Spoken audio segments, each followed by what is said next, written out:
एक समय की बात है। एक बार गौतम बुद्ध अपने भिक्षुओं के साथ शैलवन में भ्रमण कर रहे थे और घूमते घूमते वे विश्राम करने के लिए एक वट वृक्ष के नीचे बैठ गए। वे सभी साथ में बैठे थे और अचानक धर्म पर चर्चा शुरू हुई।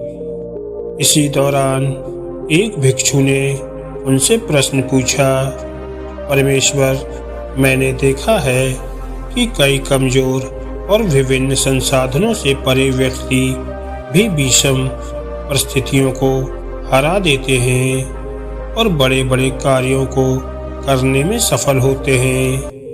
वहीं संपन्न और अच्छी स्थिति वाले लोग उस कार्य को करने में सफल नहीं होते। इसके पीछे का कारण क्या है? क्या हमारे पूर्व जन्मों के कर्म इसमें आड़े आ जाते हैं? नहीं, ऐसा नहीं है। गौतम बुद्ध ने उस भिक्षु की बात का उत्तर दिया और एक प्रेरक कहानी सुनाने लगे। विराट नगर में सुकृति नामक एक राजा शासन किया करते थे। उनके पास लोहसांग नाम का एक हाथी था। राजा ने कई सारे युद्धों में इसी पर सवार होकर विजय प्राप्त की थी।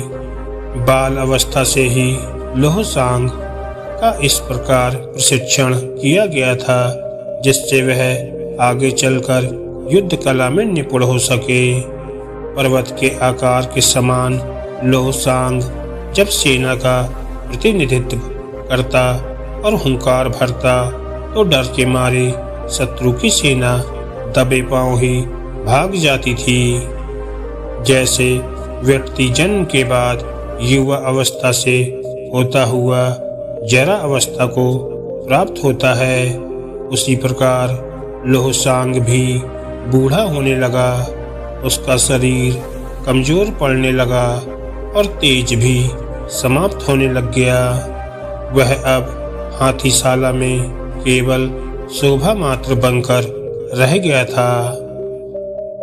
सेना के लिए भी उसकी अहमियत कम होने लग गई, जिसके चलते उसकी ओर पहले जैसा ध्यान भी नहीं दिया जाता था।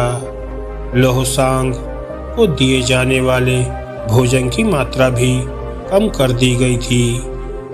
एक बुजुर्ग सेवक उसके लिए भोजन और पानी की व्यवस्था करता था, लेकिन वह भी अक्सर ऐसा करने में चूक जाता था। परिणाम स्वरूप हाथी को भूखा प्यासा ही रहना पड़ता था। बहुत दिनों तक ऐसे ही प्यासा रहने के कारण एक दिन वह पानी की तलाश में हाथीशाला से निकलकर एक तालाब के पास जा पहुंचा। यह तालाब काफी पुराना था और लोहसांग को पहले भी यहाँ लाया गया था। तालाब के पास पहुंचकर उसने भरपेट पानी पिया और फिर उस जल में स्नान करने को चला गया। उस तालाब में कीचड़ होने के कारण वह हाथी उसमें फंस गया। वह जितना भी उस तालाब से निकलने का प्रयास करता उतना ही उसमें फंसता चला गया। अंत में वह हाथी गर्दन तक कीचड़ में फंस गया।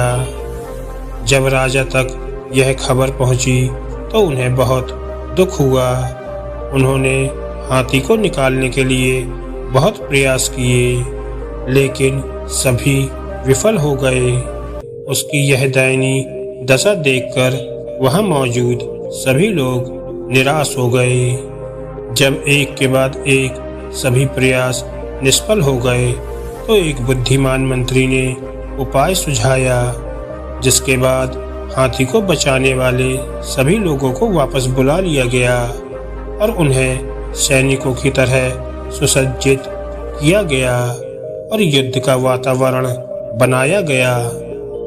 लोहसांग के सामने युद्ध के नगाड़े बजने लगे और सेना इस प्रकार इधर उधर कूच करने लगी जैसे वे शत्रु के पक्ष से युद्ध कर रहे हों। और उसकी तरफ आक्रमण करने के लिए आगे बढ़ रहे हों।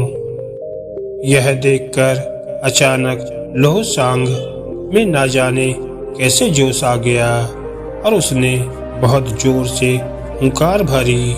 वह अपनी ओर बढ़ रहे सैनिकों पर आक्रमण करने के लिए पूरे बल से गर्दन तक फंसे कीचड़ को देखता हुआ तालाब के किनारे जा पहुंचा। उसके बाद उसे सैनिकों पर आक्रमण करने से पहले बहुत मुश्किल से नियंत्रित किया गया।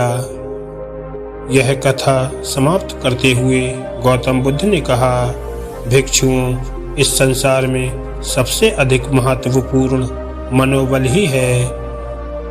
यदि किसी व्यक्ति में मनोबल जाग उठे तो दुर्बल और हारा हुआ व्यक्ति भी असंभव को संभव करके दिखा सकता है और अनेक अनपेक्षित सफलताएं हासिल कर सकता है। दोस्तों, इस कहानी से हमें यह सीख मिलती है कि मन के हारे हार है और मन के जीते जीत। अर्थात यदि व्यक्ति मन में ठान ले कि उसे जीतना ही है तो कितनी भी विषम परिस्थिति हो वो उसे विजय प्राप्त करने से नहीं रोक सकती। इसलिए हमेशा खुद पर विश्वास रखिए, आपको सफलता अवश्य मिलेगी। दोस्तों, आपको ये वीडियो कैसी लगी हमें कमेंट करके ज़रूर बताएं। धन्यवाद दोस्तों।